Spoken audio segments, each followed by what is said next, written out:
네, 안녕하세요. 이번 시간은 인코텀스 2020 개정 강의 내용입니다.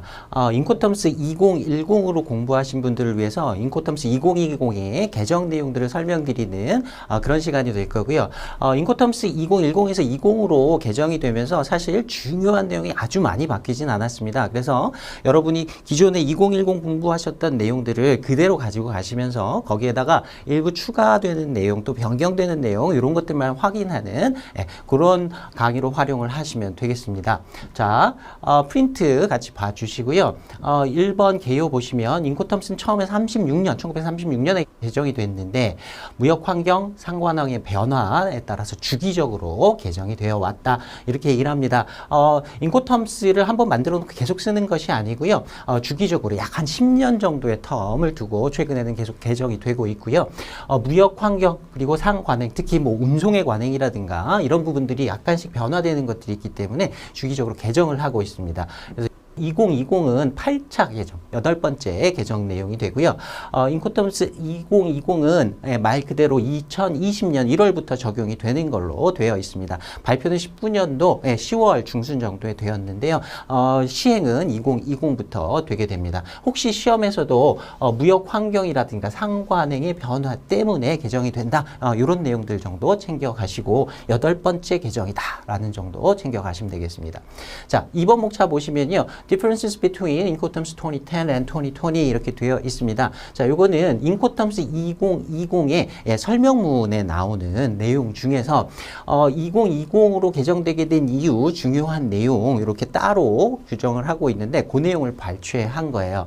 이 부분이 아마도 2020에서 가장 핵심적인 어떤 변경 내용이 될 겁니다. 그리고 보시면 이제 영어로 되어 있습니다. 그래서 우리가 한글로 이 내용들을 살펴보는 것 이외에 영어로 혹시 이 문제들이 출제가 되게 되면 거기에도 대응을 해야 되기 때문에 우리가 가능한 부분에서는 영어로 내용들을 먼저 살펴보고 그다음에 내용도 같이 보는 이런 형식으로 좀 진행을 하려고 합니다. 자, 오른쪽 괄호 1번에 보시면요. 그 첫 번째 변화의 내용입니다. Bills of Lading, 선화증권인데요. With an on-board notation, 본선 적재의 부기입니다. And the FCA Incoterms rules, FCA에 있어서 본선 적재 부기를 표시하는 선화증권의 제공 이런 내용들이 2020에 좀 추가가 됐습니다. 내용 한번 보겠습니다. Where goods are sold FCA FCA로 판매되는 물품의 경우에요. For carriage by sea 근데 FCA인데요. 해상으로 운송을 하게 됩니다. 우리가 알고 있다시피 FCA는 운송 방법에 관계없이 사용할 수 있는 인코텀스 조건이죠. 그런데 이제 해상으로 이렇게 FCA를 사용해서 해상 운송에서 FCA를 사용하는 경우 sellers or buyers 매도인이나 매수인인데요. Or more likely their banks where a letter of credit is in place. In place 하면 뭐 준비되다, 효력이 있다, 뭐 이런 뜻인데 만약에 letter of credit 신용장이 준비가 된 경우에 그들의 은행이 또 그 당사자가 될 수 있다는 거예요. 매도인, 매수인뿐만 아니라 그 신용장과 관련되어 있는 신용장으로 결제를 하는 경우에는 그 은행들도 무언가 가능성이 있다는 겁니다. might want 이렇게 원할 수 있다는 겁니다. 매도인, 매수인 그리고 은행들이 원할 수 있는데 bill of lading with an on-board notation 본선 적재가 되어 있는 비엘을 원할 수 있는 경우가 있다. 우리가 알고 있다시피 FCA에서는 매도인이 운송 서류를 매수인에게 인도해야 할 의무는 없습니다. 그냥 인도에 증빙만을 하면 되는데 그게 반드시 BL과 같은 운송 서류일 필요는 없었던 것이죠. 물론 BL을 통해서 인도를 했다라는 걸 증명할 수는 있지만 반드시 BL이어야 하는 것은 아니었죠. 그런데 이런 상황에서는 특히 뭐 신용장이 사용되는 경우다라고 하면 BL을 제출해라라고 하는 이런 요구들이 반드시 들어올 텐데요. 이런 경우에 대비하기 위해서 일부 FCA에서의 BL, 그 중에서도 BL상에 본선적재 부기가 있는 BL을 요구하는 이런 상황에 대한 변경 내용을 설명을 하고 있습니다. 자, 계속 보시면요. However, 그러나 Delivery under the FCA rule is completed before the loading of the goods on board the vessel. 자, 한 문장 다 읽었습니다. 그렇지만 FCA 규칙 하에서의 인도는 완료가 된다. 언제 완료가 됐냐면 물품이 본선에 온보드 되기 전에 본선 적재가 되기 전에 완료가 된다. 그래서 FCA에서는 운송 인도 조건이기 때문에 반드시 본선 적재가 되고 나서 인도가 마무리되는 것은 아니죠. 그래서 운송인한테 넘겨주면 매도인의 인도 의무가 마무리되는데 It is by no means certain that 자, by no means 하면 어떤 경우에도 이런 것이 아니다. 확실한 것이 아니다 라는 뜻이에요. That the seller can obtain an onboard bill of lading from the carrier. 운송인으로부터 매도인이 본선 적재 비예를 얻을 수 있는 것은 확실하지는 않다라는 거예요. 그러니까 매도인에게 인도하고 나서 뭐 복합운송 증권 같은 걸 받는 경우도 있을 수 있고 무엇보다도 F 조건에서 매도인은 운송 서류가 아니라 인도의 증빙만을 인도해 주면 되기 때문에 이런 설명들이 나오는 겁니다. That carrier is likely under its contract of carriage. 자, 운송인이 자신의 운송 계약 하에서 is likely 이럴 가능성이 많다는 거예요. To be bound and entitled to issue an onboard bill of lading. 그 본선 적재의 편화증권에 be bound 구속이 되고 그리고 어떤 권한을 가지는데 only once the goods are actually on board. 실제로 물품이 본선에 적재된 다음에서야 운송인이 이런 본선 적재 부기가 되어 있는 비예를 발행할 의무가 있고 또 그럴 권한도 있다라는 겁니다. 그러니까 실제 FCA에서 이제 비예를 요구하게 되는 경우에 실제 실무와 FCA에서 매도인의 의무에 약간의 차이가 있다라는 거죠. 자, 계속 보시면 to cater for this situation. cater for 하면 무엇에 대응하다라고 해석하시면 됩니다. 자, 이런 상황에 대응하기 위해서 FCA A6, B6 of Incoterms 2020, Incoterms 2020의 A6와 B6에서 자, 그 뒷부분에서도 다시 나올 텐데요. Incoterms 2010과 2020에서 약간의 차이가 또 있는 부분이 그 배열의 순서가 좀 달라졌습니다. 그래서 이 조항의 순서, 그 숫자가 조금 달라졌는데 여러분이 시험 보실 때는 이 숫자까지 외우실 필요는 없죠. 그래서 이건 무시하셔도 됩니다. 자, 아무튼 2020에서는 FCA 규칙에서 이러한 상황에 대응하기 위해서 now provide for an additional option. 이제 추가적인 어떤 선택 사항을 공급하게 되었다. 그런 규정들을 새로 추가적인 규정들을 만들었다는 거예요. The buyer and the seller can agree that 매도인과 매수인이 합의할 수 있다. The buyer will instruct its carrier. 매도인이 자신의 운송인에게 지시하는 것으로 합의한다는 거예요. 자, F 조건이니까 매수인이 운송 수단을 보내고 그다음에 운송인을 섭외해서 보내게 되죠. 그래서 매수인이 운송인과 운송계약을 체결하게 되는데 운송인이 운송계약 체결하고 나서 운송인에게 지시한다는 겁니다. To issue an onboard bill of lading to the seller. 매도인에게 이런 본선 적재 선화 증권을 발행하도록 지시하도록 매도인과 매수인이 미리 합의를 한다는 거예요.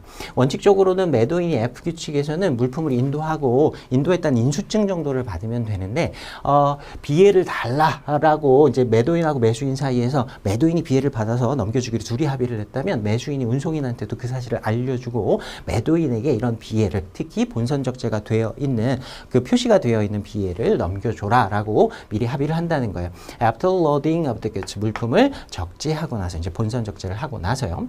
The seller then being obliged to tender that bill of lading. 그런 다음에 이제 매도인이 그때야 obliged 의무를 가지게 되는데 tender 여기서 tender는요 동사로 쓰여서 제출하다라는 뜻으로 쓰였습니다. 자, 비예를 제출할 의무를 가지게 된다. To the buyer 매수인에게 typically through the banks 전형적으로 은행을 통해서 우리가 앞에서 신용장의 상황을 얘기를 했었는데요. 신용장이나 추심 상황에서 이런 비예를 받아가지고 특히 또 은행을 통해서 이렇게 전달하게 되는 경우들이 또 전형적일 수 있다라는 거예요.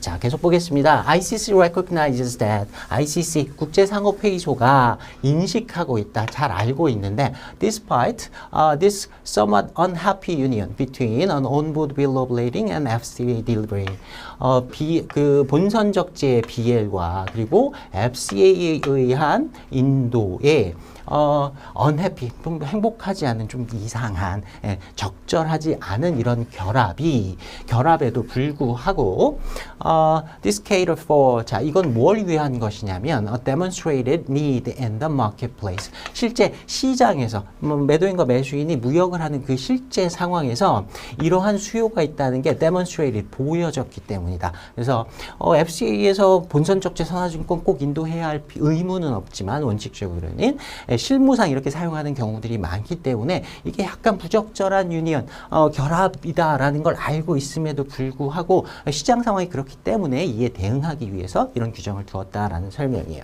Finally, 마지막으로 it should be emphasized that 자, 이것이 강조되어야 하는데 even where this optional mechanism is adapted adapt는 채택하다 이렇게 해석하시면 되고요. 이러한 선택적인 메커니즘이 이걸 기재 뭐 이렇게 해서 해석을 하는데 이런 상황들이라는 겁니다. 우리가 지금 앞에서 설명한 이런 일련의 과정들이 이런 추가적인 온보드 노테이션이 되어 있는 BL을 공급하도록 하는 이러한 메커니즘이 the seller is under no obligation to the buyer.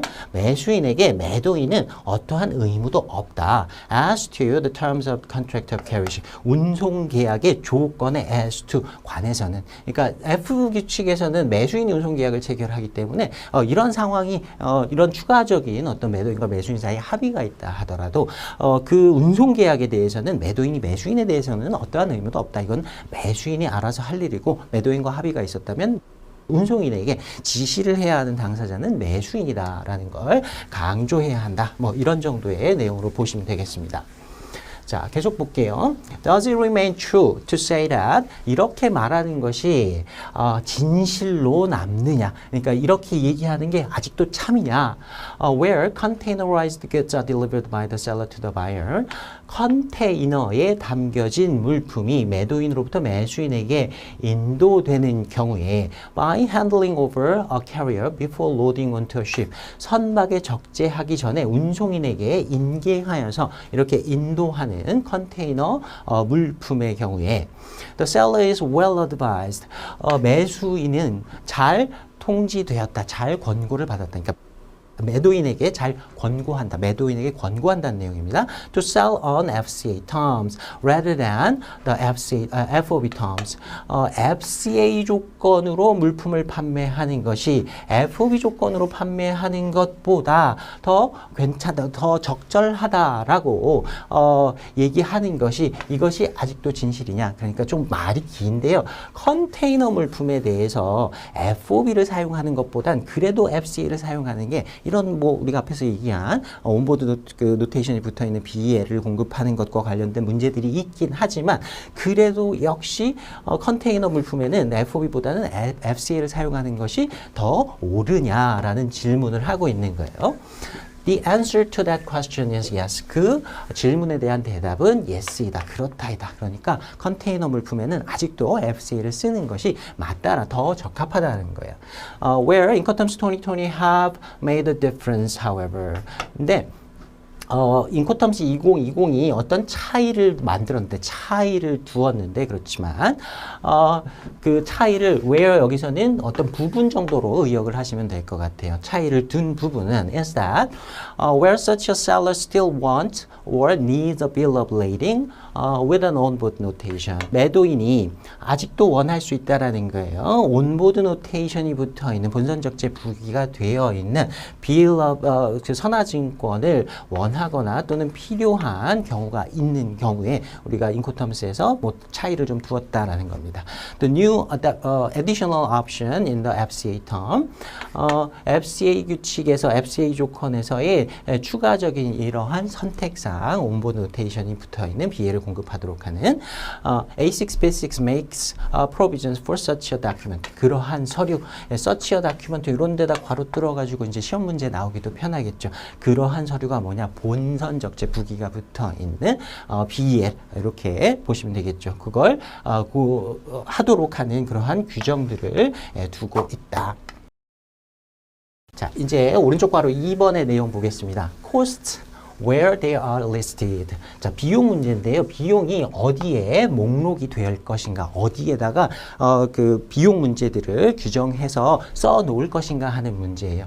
자, 요거는 간단하게 보시면 됩니다. 원래는 비용 문제가 인코텀스 2010에서 써 있던 순서와 조금 달라져서 뒷부분으로 2020에서는 뒷부분으로 좀 밀려서 기재가 되게 됐어요. 이제 그런 내용들을 설명하고 있는 겁니다. 자, 내용 보시면요. In the new ordering of the articles within the Incoterms 2020 rules, 인코텀스 2020 규칙 안에서의 그 조항들, 여기서 조항이라고 얘기하는 건 매도인의 의무 A1부터 A10까지, 매수인의 의무 B1부터 B10까지 이 조항들을 얘기하는 거고요. 그래서 오더는 순서를 얘기하는 겁니다. 그 순서, 새로운 순서가 순서에서 cost now appear at A9, B9 of each Incoterms rule. 각각의 인코텀스 규칙의 9번째 항목에 이제 나타난다는 거예요.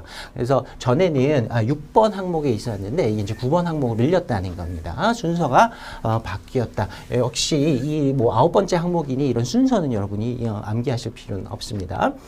The purpose is to provide users, 사용자들에게 뭘 공급하기 위한 목적인 것이다. 그렇게 뒤로 미룬 목적을 이제 설명하는 겁니다. With a one-stop list of cost. 그 비용의 원스톱의 어떤 리스트를 제공하고자 하는 것, 이게 목적이다라는 거예요.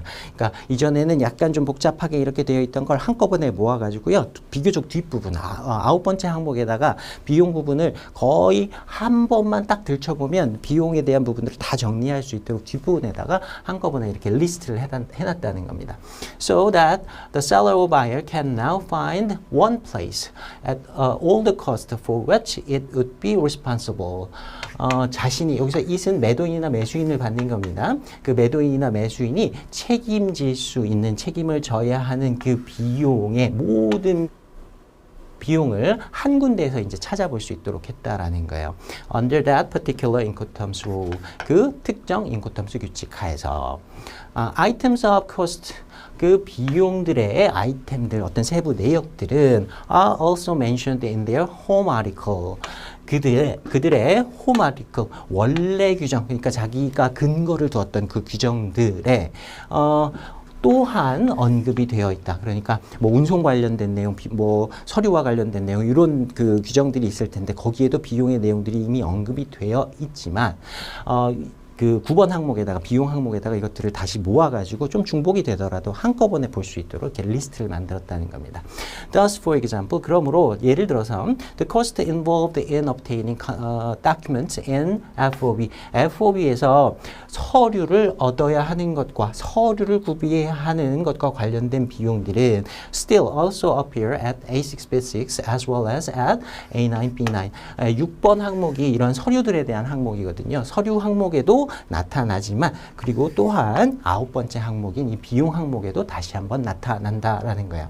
그래서 결국에는 매도인 매수인이 9번 항목만, 비용 항목만 보면 한꺼번에 내가 책임져야 하는 비용이 뭔지를 한꺼번에 딱 볼 수 있도록 만들었다라는 내용이 됩니다. 자, 다음 세 번째 항목 보겠습니다. Different levels of insurance cover in CIF and CIP. CIF와 CIP에 있어서 보험 부보에 대한 different level, 수준, 어떤 차이 이렇게 해석이 됩니다. 이것도 중요한 2020에서의 차이점으로 볼 수가 있는데요. 이전에 우리가 2010에서는 CIF나 CIP 모두 다 당사자 간의 별도의 합의가 없다면 ICC 조건으로, 최소 부보 조건으로 보험에 부보하도록 했었습니다. 근데 2020으로 넘어오면서 CIF와 CIP의 부보의 수준 차이, 그러니까 이 부보해야 하는 보험 상품의 종류를 따로 명시를 했습니다. 결론부터 말씀을 드리면요. CIF는 이전처럼 C로 유지가 되고요. CIP의 경우에는 가장 부보 수준이 높은 A로 보험에 부보하도록 이렇게 변경이 됐어요. 자, 간단하게 살펴보실 거면 이 정도만 보시면 되고요. 요거 영어로 써 있는 내용들 좀 살펴보겠습니다.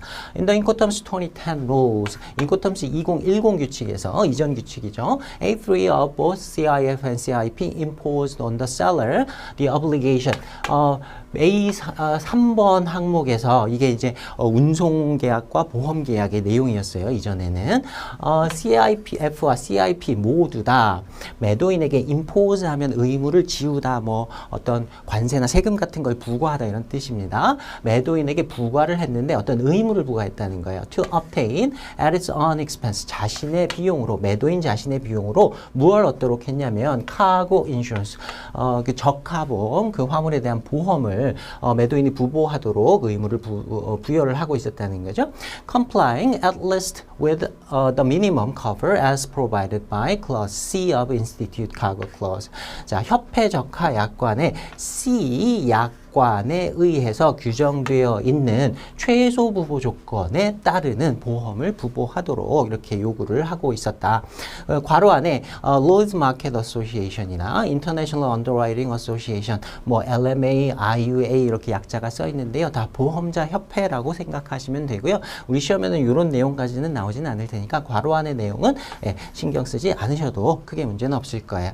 자, 계속 보시면 or any similar clauses 또는 이와 유사한 약관, 그러니까 구약관의 경우라면 ICCC에 해당하는 FPA라든가 이런 유사한 약관으로 최소 부보 조건으로 보험에 부보하도록 했었다는 거죠. 이전에는. 자, Institute Cargo Clause C provide cover for a number of listed risks. ICC의 C 약관이 뭘 규정했냐면 그 리스트 되어 있는 그 위험들의, 근데 그 위험들이 여러 개가 이렇게 쓰여 있었다는 거죠. ICC C 조건에는 보험자가 책임을 지게 되는 이러한 위험의 내용들을 포괄적으로 규정한 것이 아니라 리스트를 해가지고 따로따로 이렇게 규정을 하고 있었죠. 그래서 보험자가 책임지는 그러한 위험들을 여러 개를 나열을 하고 있었다.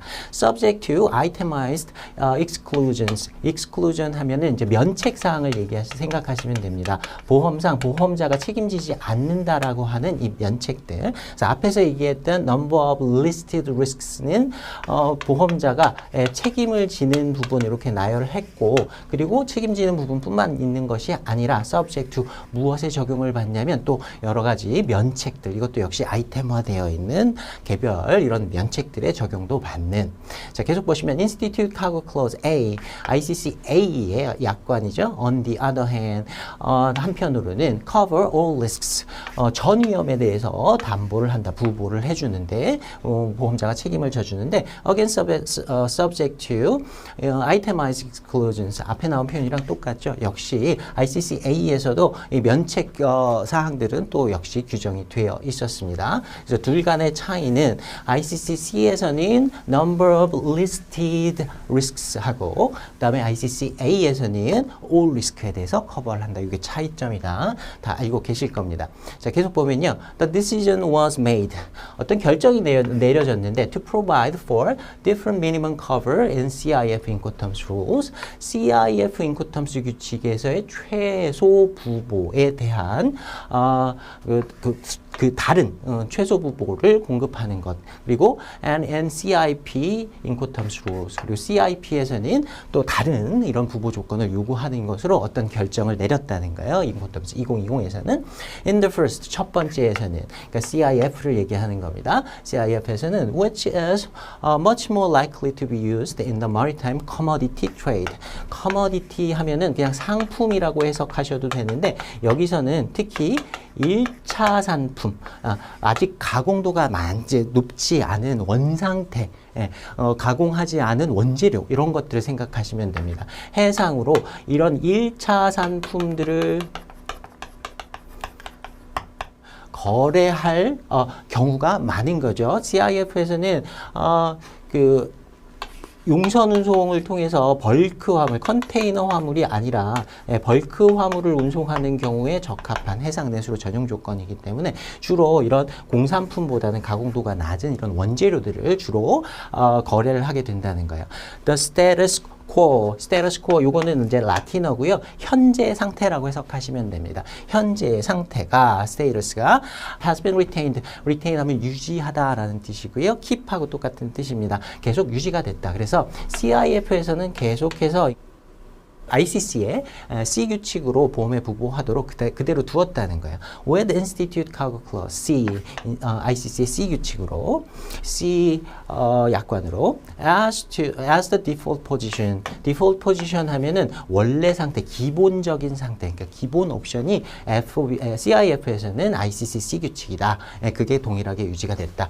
Although it is of course open to the parties. 그런데 당연히 당사자들에게 열려 있다. 그보다 to agree to higher cover, 그보다 높은 조건으로 보험에 부보하도록 당사자들이 합의는 항상 언제든지 할 수 있다. 그렇게 남겨두었다. 옛날에 인코텀스 2010에서도 역시 마찬가지로 ICCC로 부보를 하는 것이 원칙이지만 당사자 간의 합의가 있으면 그것보다 더 상위의 약관으로 보험에 부보하는 게 가능했죠. 그래서 역시 합의가 있다면 위로 올라갈 수 있는 건 당연히 열어두었다라는 거고요. In the second, 두 번째에서는 이제 CIP를 얘기하는 겁니다. CIP에서는 namely the CIP Incoterms rules. namely는 즉이라고 해석하시면 됩니다. 즉, CIP Incoterms 규칙에서는 the seller must now obtain insurance cover. 보험 부보를 매도인이 해야 하는데 complying with Institute Cargo Clause A, ICC A 조건으로 보험에 부보하여야 한다. Although it is of course again open to the parties to agree on a lower level of cover. 자, CIP에서는 ICC A로 보험에 부보하도록 기본적으로 규정을 했지만 당연히 당사자 간의 합의가 있다고 하면 그것보다 하위의 보험 조건인 B나 C로 보험에 부보할 수 있도록 남겨두었다는 겁니다. 조금 더 부연 설명을 드리면요. 앞에서 이제 CIF는 1차 상품 가공도가 낮은 단가도 좀 싼 물품을 드리겠죠. 양이 많을 뿐이지 단가는 좀 쌉니다. 이런 물품에는 굳이 ICC A와 같은 상위의 보험을 부보할 필요는 없으니까 그대로 두었고 CIP는 주로 컨테이너에 담겨진 이런 공산품 같은 것들, 고가품일 수도 있겠죠. 상대적으로 이런 물품들 조금 가격이 조금 더 나가기 때문에 이런 그 물품들에 대해서는 ICC A로 보험에 부보하도록 기본적으로 이렇게 변경을 했다라는 거예요. 그래서 인코텀스 2020으로 넘어오면서 큰 차이점 중에 하나가 CIP에서 부보는 ICC A로 하도록 되어 있다. CIF는 이전처럼 ICC C다. 이것만 좀 기억을 해두시면 되겠습니다. 자, 이제 네 번째 보겠습니다. Arranging for carriage with sellers or buyers' own means of transport. 매도인이나 매수인의 자신이 직접 가지고 있는 운송수단으로 운송을 arranging, 준비하는 것. In FCA, DAP, DPU, and DDP. 이렇게 네 가지 규칙들이 나와 있는데요. 요거 조금 신경 써서 봐두시면 좋겠습니다. 자, 그 중간에 보시면요, DPU라고 하는 조건이 새로 나왔는데요. 이게 이제 바로 우리가 또 이 부분을 다룰 겁니다. 인코텀스 2010에서의 DAT가 없어지고요, DPU라는 이름으로 좀 변경이 됐습니다. 거의 뭐 똑같다고 보시면 됩니다. 이름만 좀 바뀌었고요. 터미널이라고 하는 어떤 그 지역적인 한계, 요것만 없어졌고요. 나머지 내용은 똑같습니다.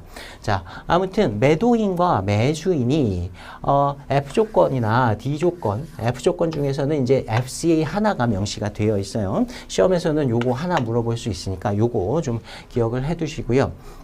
이러한 조건들 중에서 인코텀스 2010에서는 운송인이 제3자로서 매도인 매수인 사이에 운송 부분에 끼어들어서 그 부분을 운송인이 그 역할을 담당하는 것을 이제 전제로 다 써놨는데, FCA 조건이나 D 규칙에서 자, 매수인이 운송인을 보내는 게 아니라 직접 가서 물품을 자기가 자신의 운송수단, 트럭 같은 데다가 작은 물품들은 그냥 실어올 수도 있겠죠. 그 다음에 D 규칙에서 매도인이 목적지까지 물품을 운송하는데 꼭 운송인을 섭외하지 않고 내가 가진 운송수단이 있다라고 하면 거기까지 매도인의 운송수단, 자신의 운송수단으로 직접 갔다가 인도를 해주는 이런 경우도 가능할 수 있겠죠. 그래서 그런 가능성을 열었다라는 것이 이 네 번째 항목의 주요 내용입니다. 내용은 어렵지는 않고요. 시험에서는 요 특정 조건들 D 규칙의 3개와 F 규칙의 FCA 요거 하나를 물어볼 수 있기 때문에 요거 정도 좀 눈여겨서 봐두시면 좋겠습니다. 자, 계속 보면요. 내용 보겠습니다. In the Incoterms 2010 rules, 인코텀스 2010 규칙에서는 it was assumed throughout that. 어떻게 가정이 됐는데, throughout 하면 인코텀스 2010의 전체를 꿰뚫어서 뭐 이런 뜻입니다. 인코텀스 2010 전체에 있어서 무언가가 가정이 됐다. Where the goods were to be carried from the seller to the buyer. 매도인으로부터 매수인에게 물품이 운송이 되는 경우에 they would be carried by a third party carrier. 제3자 운송인. 여기서 제3자라는 건 매도인도 아니고 매수인도 아닌 운송인을 매매계약상에서 살펴보면 매매계약의 당사자가 아니죠. 운송인은. 그래서 제3자라는 표현이 들어온 겁니다. 매매계약의 당사자가 아닌 제3자인 그런 운송인 의해서 운송되는 것 요거를 가정하고 인코텀스 2010에서는 기술을 했다라는 거예요. engaged for the purpose. 어떤 목적을 위해서 engage 하면 고용하다라는 뜻도 있고요. 관련되다라는 뜻도 있습니다. 운송인이 그 목적, 운송의 목적으로 이렇게 고용된 이런 경우를 상정을 하고 내용들을 기술을 했다라는 거예요. either by the seller or the buyer. 매도인이나 매수인에 의해서 이렇게 고용이 된 운송인. 그러니까 F 규칙에서는 매수인에 의해서 고용이 됐을 거고 D 규칙에서는 매도인에 의해서 고용이 됐겠죠. Depending on which Incoterms rule was used. 어떤 Incoterms 규칙이 선택되었는지에 따라서 지금 설명드린 대로 그렇게 상정을 하고 2010에서 기재를 했었다. 자, 그 다음 보시면요. It became clear. 근데 이게 명확해졌다. In the deliberation leading to Incoterms 2020. However, 그렇지만 Incoterms 2020으로 이끄는 deliberation 하면은 뭐 숙고, 뭐 토의 과정 이렇게 생각하시면 돼요. 2020을 준비하는 과정에서 그 준비하는 당사자들이 위원들이 잘 모여서 이렇게 얘기를 해봤는데 뭐가 명확해졌다는 거예요. That were some situation 어떤 특정한 어떤 상황들이 있다는 거예요. Where although the goods were to be carried from the seller to the buyer, 매도인으로부터 매수인에게 물품이 인도가 운송이 되지만 they could be so carried 그렇게 운송이 될 수 있다. Without any third party carrier 제3자인 운송인 없이 운송이 되는 경우도 있을 수 있다. Being engaged at all 전혀 이런 제3자를 고용하지 않고 운송인을 고용하지 않고 운송하는 경우도 있다라는 게 명확해졌다. Thus, for example, 그러므로 예를 들어서 there was nothing stopping a seller. 거기에는 매도인을 막는 것이 아무것도 없다. 매도인은 뭐 어떤 그 구속이 되지 않는다는 거예요. 어느 D로 D 규칙에서 from arranging for such carriage without outsourcing that function to a third party. 제3자, 운송인에게 그러한 기능, 물품을 운송하는 기능을 아웃소싱하지 않고, 따로 맡기지 않고 그러한 운송을 준비하는 걸 매도인을 그렇게 하지 마세요라고 막는 규정이 하나도 없다라는 거예요. Namely, 즉, by using its own means of transportation. 자신의 운송수단을 사용해서 물품을 운송하는 것이 가능하다. Likewise, 마찬가지로 with an FCA purchase, FCA 구매, FCA 구매라는 건 FCA 조건으로 물품을 구매한다라는 뜻이 되겠죠. There was nothing to stop the buyer from using its own vehicle. 자신의 어떤 운송수단, 차량을 매수인이 이용하는 것으로부터 막는 것은 없었다. 그러니까 역시 FCA에서도 매수인도 자신의 운송수단을 사용해서 물품을 수령할 수 있었다는 거죠. For the collection of the goods, 물품을 가서 이제 찾아오는 것, 수령하는 것에 있어서 and for their transport to the buyer's premises. 매수인의 영업소까지 물품을 그리고 운송하는 것에 있어서 매수인도 자신의 운송수단을 사용할 수 있다라는 거죠. 자, 계속 보시면요. The rules appeared not to take account of these eventualities. eventuality 하면 어떤 예측하지 못했던 상황들, 돌발 상황을 얘기하는 겁니다. 원칙적으로는 운송인 통해서 운송을 할 텐데 자기들이 직접 하는 경우도 있었다. 그래서 이러한 상황들을 take account 하면은 어떤 고려하다 이렇게 해석하시면 되겠죠. 그래서 고려하지 않은 것으로 보였다. 인코텀스 2010을 얘기하는 겁니다. The Incoterms 2020 now do. 근데 인코텀스 2020은 이제 그렇게 한다. 이러한 상황들을 고려했다라는 겁니다. By expressly allowing not only for the making a contract of carriage. 운송 계약을 만드는 것, 운송 계약을 체결하는 것을 허용하는 것뿐만 아니라 명시적으로 허용하는 것뿐만 아니라 but also 이것 또한 가능하다는 거예요. For simply arranging for the necessary carriage. 그 필요한 운송을 단순히 여기는 자신이라는 표현이 빠진 겁니다. 자신이 준비하는 것 또한 가능하게 이런 상황들을 다 고려해 두었다라는 겁니다. 자, 이제 5번째 그 차이점 보겠습니다. Change and the three-letter initials for DAT. DAT to DPU. DAT에서 DPU로 세 글자의 이니셜이 변경되었다. 이것도 앞에서 이제 우선순위를 고르자고 하면 CIF와 CIP에서의 부호 그 수준이 달라졌다라는 것과 이 부분 DAT가 이제 삭제가 됐고요. DPU로 이름이 변경되었다. 이게 가장 중요한 차이점이라고 보시면 되겠습니다. 실질적인 차이는 사실 그렇게 많지는 않고요. 이름 정도가 변경되었고 터미널이라는 표현이 빠졌기 때문에 약간의 그 장소의 제약 같은 것들이 조금 없어져서 조금 더 자유로워졌다. 이렇게 봐주시면 되겠습니다. 자, 내용은 간단합니다.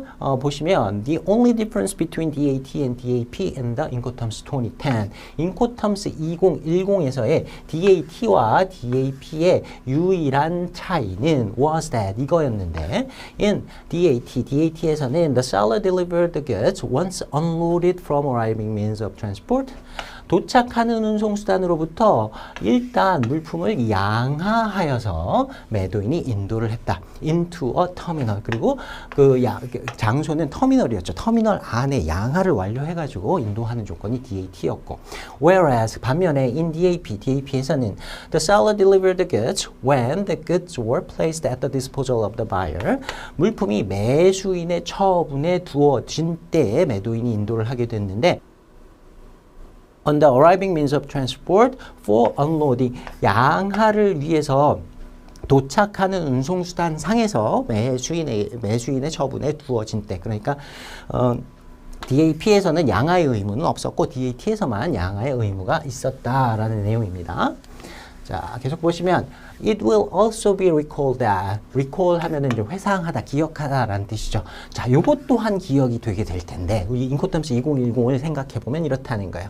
The guidance note 사용 지침인데요. For DAT 인코텀스 2010. 인코텀스 2010의 DAT의 사용 지침에서는 defined 어떻게 정의를 했냐면 the word terminal, 터미널이라는 단어를 broadly, 좀 폭넓게 정의를 했다라는 거예요. 넓게 정의를 했는데 to include, 이렇게 포함하도록 any place, whether covered or not.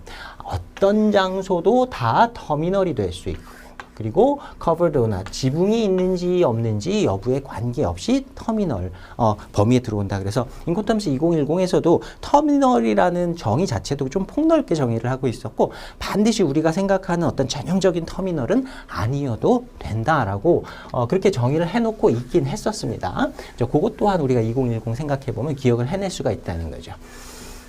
계속 보시면 ICC decided to make two changes to DAT and DAP.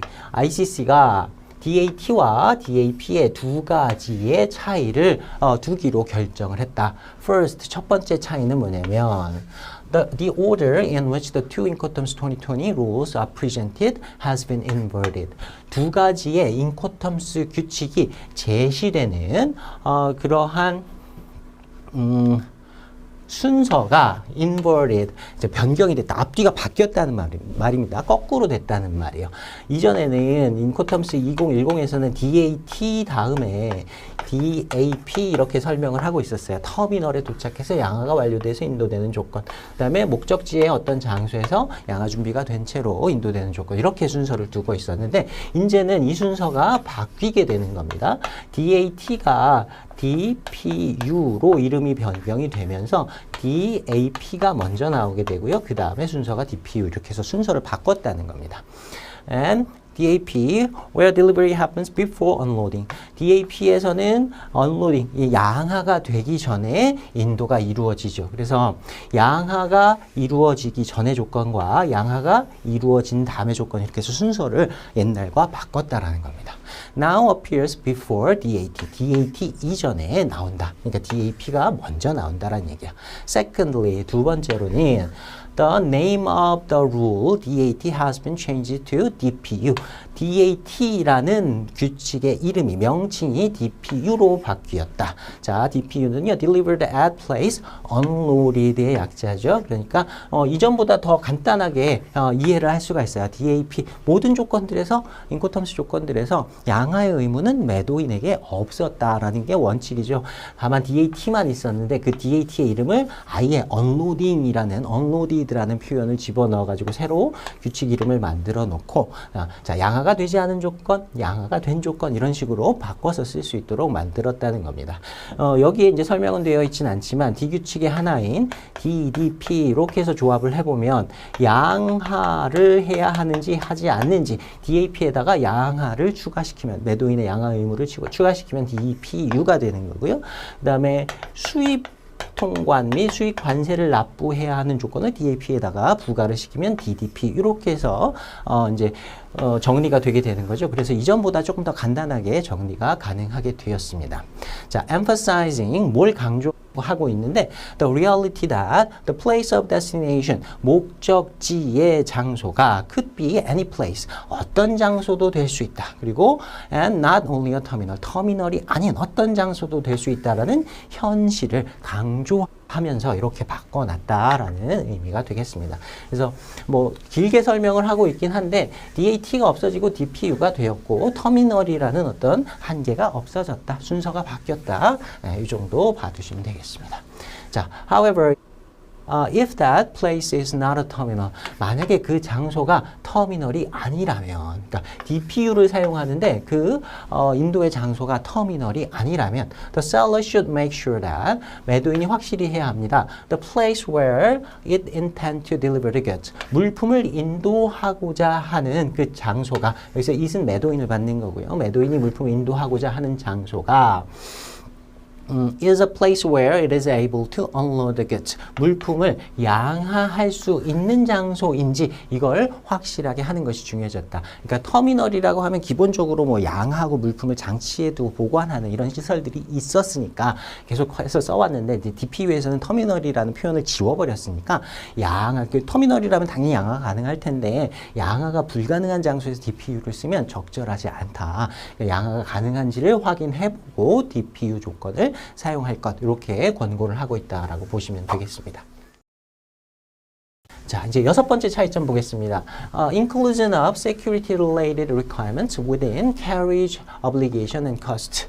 자, 운송의 의무와 그리고 비용과 관련된 보안과 연계된 요구 조건들을 포함했다라는 뜻입니다. 자, 인코텀스 2010에서도요, 보안 연계 통관이라든지 뭐 이런 표현들을 우리가 사용하고 있었어요. 근데 2020으로 넘어오면서 이런 내용들을 버리진 않았고요. 그대로 가지고 갑니다. 근데 요 밑에 이제 영어로 나온 내용들은요, 사실 문제화하기에는 조금 적절하진 않은 것 같아요. 그래서 여러분이 한 번 정도만 빨리 눈으로 훑어보시고 한글로 된 내용으로 내용만 좀 파악하고 이해만 하고 넘어가시면 되겠습니다. 그래서 요지만 말씀을 드리면 2010은 처음에 이제 그 9.11 사태에 일어나고 나서 이제 무역 환경들이 변화하고 나서 첫 번째 제정된 인코텀스 규칙이었어요. 그래서 이전에는 없었던 이런 security related 그 보안과 연결이 되어 있는 연관된 운송이라든가 기타 비용들이라든가 이런 것들을 2010에서 처음에 이제 소개를 하게 됐는데 그런 내용들이 이제 시간이 좀 지나면서 완전히 정착이 됐다. 그래서 그 내용을 그대로 2020에도 반영을 하고 있고 널리 이런 그 보안 연계와 관련된 운송, 통관, 그다음에 비용 이런 것들을 당사자들이 잘 알고 있기 때문에 그 내용을 반영해 두었다라는 정도로 이해하고 가시면 되겠습니다. 여기에 뭐 조항의 숫자 이런 것들은 전혀 기억하실 필요는 없어요. 전체적인 취지만 좀 이해를 하고 가시면 되겠습니다. 네, 다음 7번째 차이점 보겠습니다. Explanatory note for users. 사용자들을 위한 설명문 이 정도로 해석을 하시면 되고요. 공식 번역본에도 설명문 이렇게 번역을 해놨습니다. 자, 내용 보시면요. The guidance notes. guidance note라는 게 2010 공부하신 분들한테는 익숙할 겁니다. 사용 지침이라고 우리가 해석을 했었고요. 각각의 인코텀스 규칙들, X웍스부터 DDP까지 11가지 규칙들마다 각각의 규칙들을 간단하게 설명한 사용 지침이라고 하는 내용들이 있었어요. 자, the guidance notes appearing at the start of each incoterms rules in the incoterms 2010. 인코텀스 2010 규칙에서 각각의 인코텀스 규칙들을 시작할 때 나타나는 이 가이던스 노트 사용 지침이 2010 버전, 2010 버전 나타났다. 나왔던 게 now, 지금은 2020 얘기하는 겁니다. 2020에서는 appear as explanatory note for users. 사용자를 위한 설명문으로서 설명문이라고 이렇게 나타난다. 그러니까 사용 지침의 이름이 바뀌었다라고 생각하시면 됩니다. 기능은 완전히 동일하고요. 가이던스 노트라는 그 이름에서 명칭에서 explanatory note for users 이렇게 이름을 바꿨다. 그러니까 실질적인 변경 내용은 크게 없습니다. 이름만 바뀌었습니다. 자, these notes explain the fundamentals of each Incoterms 2020 rules. 자, 이 각각의 설명문들이 2020 규칙, 각각의 2020 규칙들의 fundamental, 어떤 근본적인, 기본적인 내용들을 설명한다. 자, such as 다음과 같은 내용들을 설명하고 있는데, 자, 요 내용은요, 2010에서 사용 지침의 기능 이거하고 완전히 동일합니다. 그래서 표현들 동일하게 가져가시면 되고요. 자, 어떤 기능을 하고 있었나? 첫 번째, when it should be used, 언제 이용되어야 하는지, 언제 xworks를 쓰고, 언제 FOB를 쓰고, 언제 DDP를 쓰는지 이런 내용들을 설명하고 있었고, 자, 두 번째, when risk transfers, 언제 위험이 이전하는지, 위험의 이전 시점, 그리고 and how costs are allocated between seller and the buyer, 그리고 비용이 어떻게 매도인과 매수인 사이에 allocate, 분배가 되는지, 어떻게 정해지는지 이런 것들을 그런 기본적인 펀더멘털들을 설명한다. 그래서 이전의 사용 지침 가이던스 노트와 기능은 완전히 동일합니다. 2010 버전에서도 이런 세 가지 정도의 내용들을 강조하고 있었으니까요.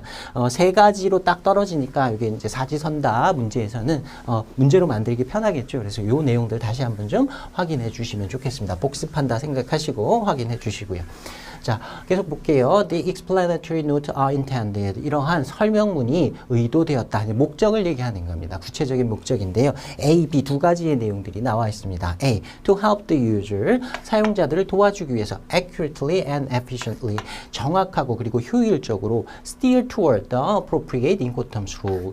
Incoterms, 적합한 Incoterms 규칙에 steer 하면은 이렇게 운전대를 steering wheel이라고 하죠. 이렇게 steer toward 이렇게 찾아가는 걸 얘기하는 겁니다. 우리한테 적합한 Incoterms 규칙이 뭔지 이렇게 정확히 찾아갈 수 있도록, 정확하고 효율적으로 찾아갈 수 있도록 돕는 역할을 한다.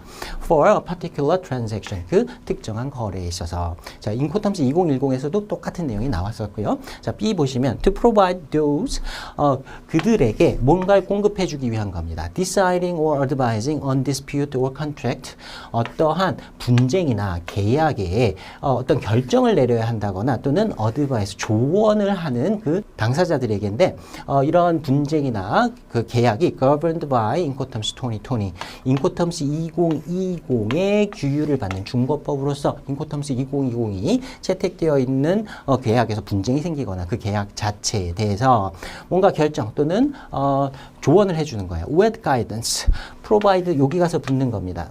어떤 가이드를 제공해주기 위한 것이다. On matters which might require interpretation, 어떤 해석을 필요로 하는 사안에 대해서 누군가가 결정을 해야 될 때 뭐 중재인이라든가 판사라든가 또는 여러 가지 조언을 해줄 수 있는 당사자들에게 어떤 가이드를 주기 위해서 이 explanatory note를 넣어두었다. 역시 2010의 그 사용 지침과 유사한 내용 이렇게 규정을 하고 있는 것으로 보시면 되겠습니다.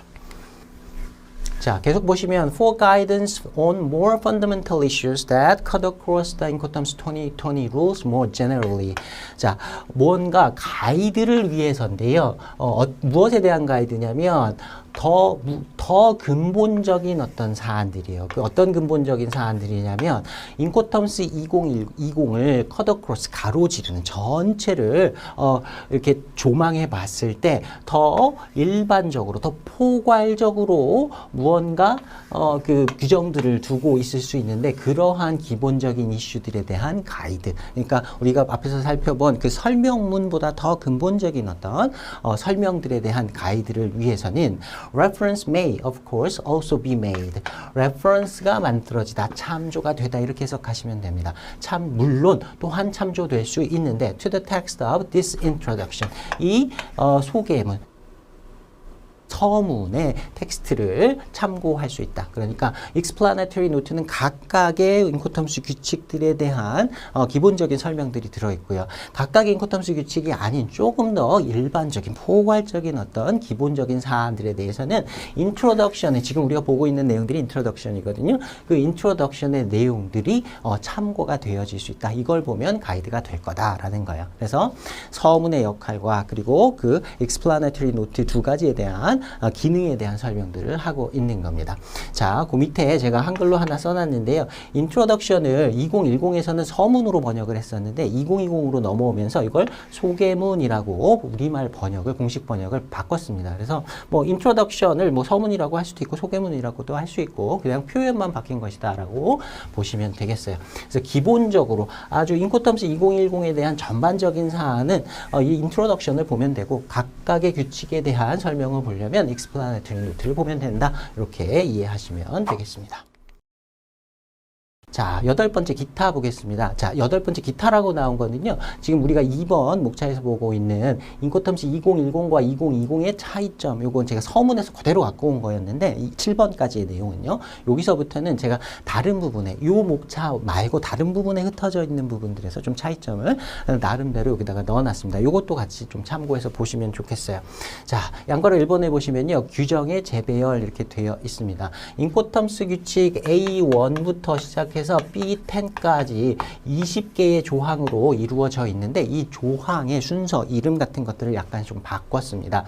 자, there has indeed been a radical shake-up. 근본적인 아주 급진적인 shake-up 하면 어떤 이렇게 흔드는 거죠. 변경이 이루어졌는데 실제로 그렇게 이루어졌다. In the internal order, 어떤 내부적인 순서에 있어서 변경이 좀 심하게 이루어졌다는 거예요. In which the 10 articles within each incoterms rule, 각각 인코텀스 규칙들의 10가지의 조항들, 그러니까 A1부터 A10까지, B1부터 B10까지의 이 각각의 10개의 조항들의 이 순서에 대해서 좀 큰 변화가 있었다는 겁니다. have been organized. 그러한 규칙들이 인코텀스 규칙이 이렇게 구성되어 있는 순서가 바뀌었다. In Incoterms 2020, 인코텀스 2020에서는 the internal order within each Incoterms rule, 각각의 인코텀스 규칙에서의 그 내부적인 규정의 순서가 now follows this sequence, 이러한 순서에 따른다. 자, 내용 보시면요. A1부터 B10까지의 이 조항의 제목들이 이렇게 나타나 있습니다. 이 순서를 순서대로 외우실 필요는 없어요. 그런데 우리가 2020으로 처음에 이제 변경이 되고 나서 최초의 문제가 나올 때는 이러한 각각의 규정들의 제목으로서 2010에 있었는데 20에서 없어진 이런 표현들을 집어넣어 놓고 2020에서의 규정의 제목이 아닌 것은 이런 식으로 물어볼 수는 있습니다. 그래서 요걸 좀 눈에다가 익숙하게 좀 만들어 두시면 좋겠어요. 첫 번째 항목은 General Obligations, 일반적인 의무입니다. 매도인의 의무, 매수인의 의무. 요거는 2010에서도 1번 항목에 똑같이 제목으로 나와 있었던 거고요. 자, 2번 항목에는요. Delivery, Taking Delivery, 인도와 인도의 수령 이렇게 되어 있습니다. 이게 4번 항목이었는데 이렇게 순서가 바뀌었어요. 그래서 앞에서 이제 순서가 바뀌었다. 굉장히 내부 순서에 큰 변화가 있었다라고 설명을 하는 게 요 배열 순서가 완전히 바뀌었기 때문입니다. 여러분은 이 순서대로 기억하실 필요는 없습니다. 다시 한번 말씀드리지만. 자, 세 번째 보시면 Transfer of Risks, 위험의 이전 규정이고요. 네 번째는 운송, carriage, 운송 계약 관련된 내용입니다. 다섯 번째는 Insurance, 보험 관련된 내용이고요. 인코텀스 2010에서는 carriage, 운송과 보험을 하나의 규정에다 같이 넣어놓고 있었는데 2020에서는 이렇게 분리를 좀 했습니다. 자, 그다음에 여섯 번째는요. Delivery Transport Document, 인도 서류와 운송 서류 이렇게 번역하시면 되고요. 자, 일곱 번째는 Export Import Clearance, 수출과 수입 통관 관련된 규정. 여덟 번째는 Checking, Packing, Marking, 검사와 포장과 그리고 화인 관련된 규정입니다. 자, 그다음에 아홉 번째가 우리가 앞에서도 한번 살펴봤었는데요. Allocation of Cost, 비용의 분배. 그래서 비용 부분이 앞쪽에 중간쯤에 있었는데 이걸 뒤로 뺐다. 그리고 뭐 리스트로 원스톱 리스트로 만들어서 한 번만 보면 다 알 수 있도록 이렇게 정리를 했다. 그런 내용 앞에서 우리 그 차이점 보면서 한번 봤었죠. 그리고 마지막 열 번째가 notices, 통지입니다. 매도인이 매수인에 대한 통지, 매수인이 매도인에 대한 통지, 이런 규정들을 갖고 있어요. 그래서 요거는 눈으로 이렇게 보시면서 좀 익혀두시고 혹시나 시험에서 2020의 그 규정의 제목이 아닌 것은 이런 식으로 물어볼 수 있으니까 거기에 좀 대비를 해두면 좋겠습니다. 자, 그 다음에 양괄호 2번에 보시면요. VGM을 언급하지 않음 이렇게 돼 있는데요. 이 부분은 제가 영어 표현은 우리 시험에는 전혀 나올 가능성이 없을 것 같아서 그냥 뺐고요. 한글로만 이렇게 써놨습니다. 근데 여기에 나오는 내용들도 이해 안 하셔도 됩니다. 우리가 여기까지 다 공부할 필요는 없어요. 근데 VGM이라고 하는 용어가 혹시나 시험에서 언급이 되게 되면 제 생각에는 언급은 될 수 있을 것 같은데 이걸 이제 핵심 내용으로 해서 맞느냐 틀리느냐 이렇게 정답 오답을 가르는 선지로서는 넣지 않을 것 같습니다. 근데 이렇게 곁다리로 껴놓는 선지 정도로는 나올 수 있을 것 같아 가지고요.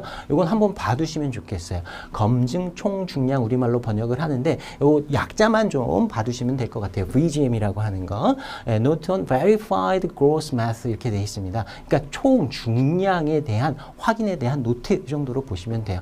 그래서 내용을 살펴보면 2016년 정도의 어떤 규정, 국제 규정이 하나가 생겼는데 송하인이 물품을 운송수단에 적재하기 전에 이 물품의 무게, 부피 이런 것들을 검증을 받아서 그 검증기관의 검증을 받은 그 서류를 공급해야만 물품을 선적해 준다라는 규정이 새로 생겼습니다.